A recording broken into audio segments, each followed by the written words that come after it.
Yeah. Not working right now.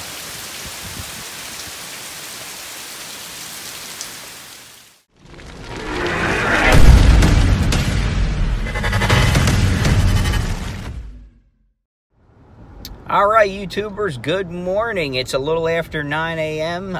Today on Wednesday, and I just struck out at the dealership. I was looking to get those little gray clips, actually the fat gray clips that are about yay big, that run along the side of the transmission, and I was hoping maybe they'd have the white clip for the shifter linkage in stock.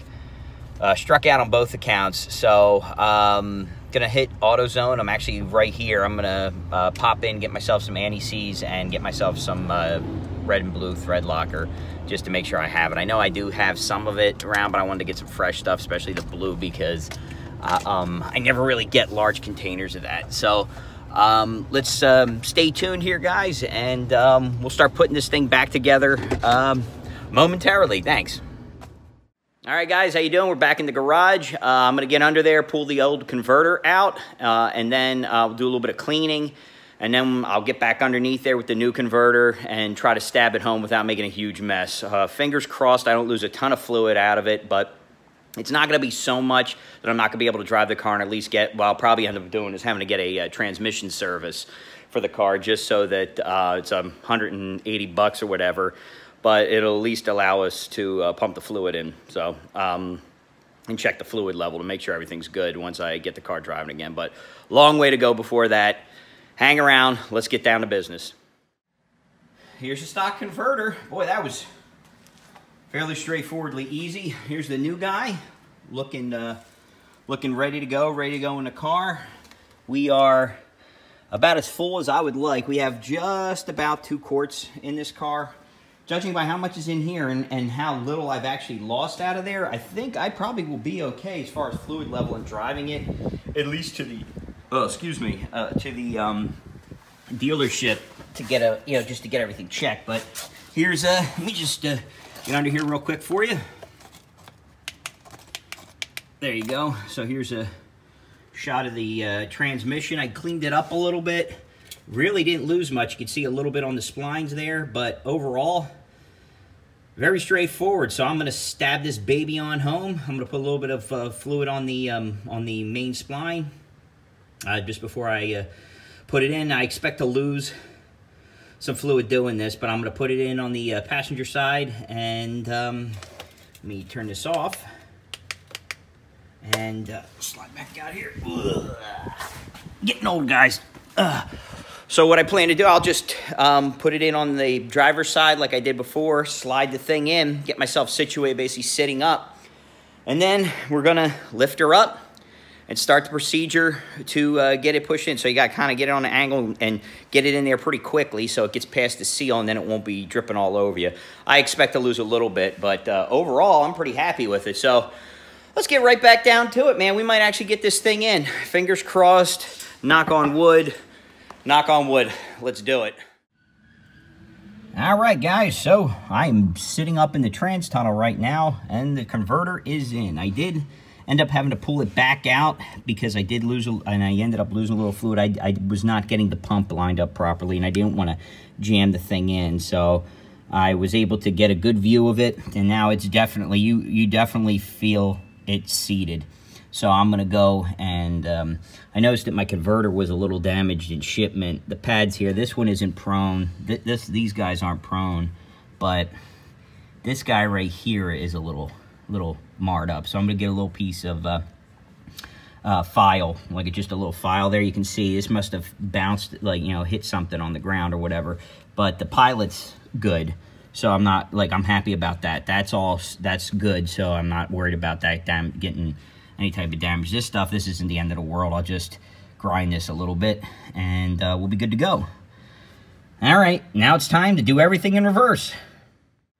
Hey, guys, I know it's hard to see here, but the transmission is in the car, as is the drive shaft back in the car. I figured I wasn't going to bother to keep pausing and trying to get everything in and detail all that, since it's just the reverse of what we did in the previous video, but I'm actually gonna take a quick break here, get a drink, and then keep plowing through, get the starter back in, get the converter finally bolted up. But we're getting there, guys. We may actually be able to start this thing up today, so stay tuned. Good morning, YouTube. She's back together, so everything's back in, minus the stupid plastic clamp that the clip that I broke trying to maneuver the trans shifter lever around that comes down. It's a really cheap clip that I ordered, but let's get down underneath there. She is in. I gotta do a little bit of adjustment on the tailpipes. It's driving me nuts, but the rest of it is in. She's in, she's done. I'm going to flash the trans tune in that Shane gave me just to make sure, but like, you know, just to make sure that it's okay, but it shouldn't be an issue just starting it as is. But let's take her around here, and you can see here, this is driving me nuts. This tailpipe is not centered. It's not horrible, and but you can see it's down a little bit, but it's doing it on both sides, so it's even, and the gap is about the same on both sides. So I think I gotta loosen some other pipes, which sucks because I didn't have that before, but it'll drive. It's not the end of the world. I could adjust it a little bit more, but that's just driving me nuts because it's kind of like leaning inward a little. So I got to do a little bit of work there, but it's not the end of the world. I'll fix that. But for now, she's all hooked back up. I got to get that one little clip, and I'll be able to drive it. I'm going to actually try to fire it up once I flash in the tune for, you know, to see if the, you know, it takes the trans tune. I will flash that in and see how it goes. All right, stay tuned, guys. We're almost there. All right, guys. So she's flashed. She's ready to go. Let's give her a quick start up.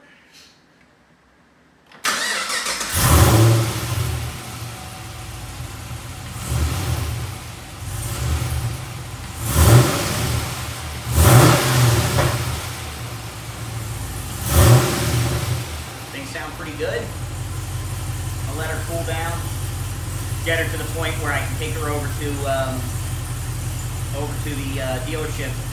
I don't see any leaks, so we look in shape. I'm going to take her over to the dealership maybe this afternoon and see if I can get the trans service. So stay tuned, guys. We'll get the whole thing on video, and then we'll post this bad boy up to YouTube. Thanks a lot. All right, guys, how you doing? We're almost there. Everything's done. Back in the car. I got the clip, actually, so you can see I got two of them in at once. One came in yesterday. The other one came in today. This is the simple clip that I was talking about. It is part number 92191384. It is the shifter. It has to do with the shifter linkage to the transmission.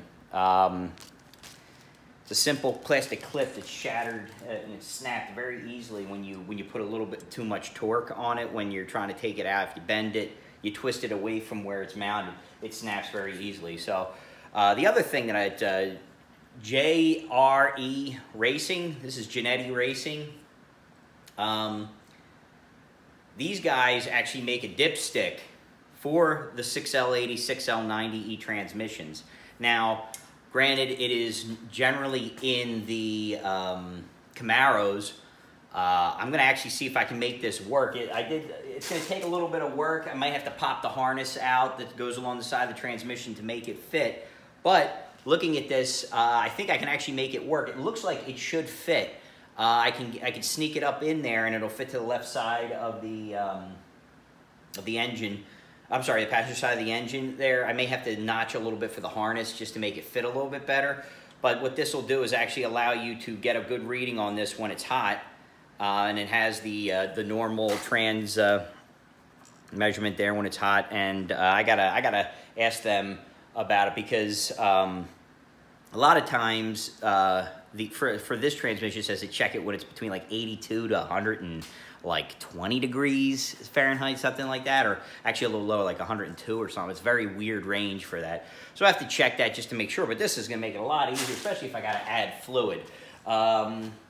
you know, simple stuff here. I got another oil fill tube here now. It's not, I got this super cheap off of eBay, I believe, but it's brand spanking new. This will go in the LSA valve covers. And we got somebody coming in. Come on in, Johnny. I got some extra stage A fasteners. This one I couldn't find the one, but I was actually able to find it. Come here, buddy. Say hi. Well, you ready to go? I'm a little dirty. Are you in your PJs still? Say hi right here. Get up right there. Say hi. Hi. All right, buddy. All right, well, we're almost done here. Just I wanted to show the camera there. You can just hang out for a second, but I'm going to walk in with you. Oh, this is not that. This isn't the new thing. What am I doing? What did I do with it? That was the train stuff. Train stuff's all underneath the thing here, pal. But I can see. From Holden Parts USA, I got my N gauge. What's the N gauge? Oh, hold on one second, buddy. I'm finishing up video in here, but I'm going to mount this up on the side of the windshield there. This is going to allow me to get real-time data off the car, and it was a great Labor Day deal. It actually gave you a free windshield mount as well. So this actually just plugs right into your OBD2 port while you're driving. It's basically like a mobile HP tuners setup. So it's actually, that'll work real nice. It's a very nice gauge, custer, and everything. Hold on one second, buddy. Just hold on 1 second. And here's the mount that it comes with. There's no other stuff out here, pal. We're not doing anything up in here, okay? And there was one other thing. Is there anything else? What did I forget? I think harnesses. I think that's it for today. I don't think I have anything else, buddy. Aww. But I got everything taken care of. So that's it. Duty calls. So we'll catch you guys. I'm going to do a little bit more work tomorrow, get it going, get the dipstick tube in, we'll be ready to go. So keep watching, guys. See you soon. All right, YouTube, that's it. So we are done. I just did the final check of the transmission fluid. Unfortunately, I couldn't get the Genetti Racing dipstick tube to really work. I was at it for a couple of hours. I did some of the notching that I saw on other YouTube channels to try to make it fit.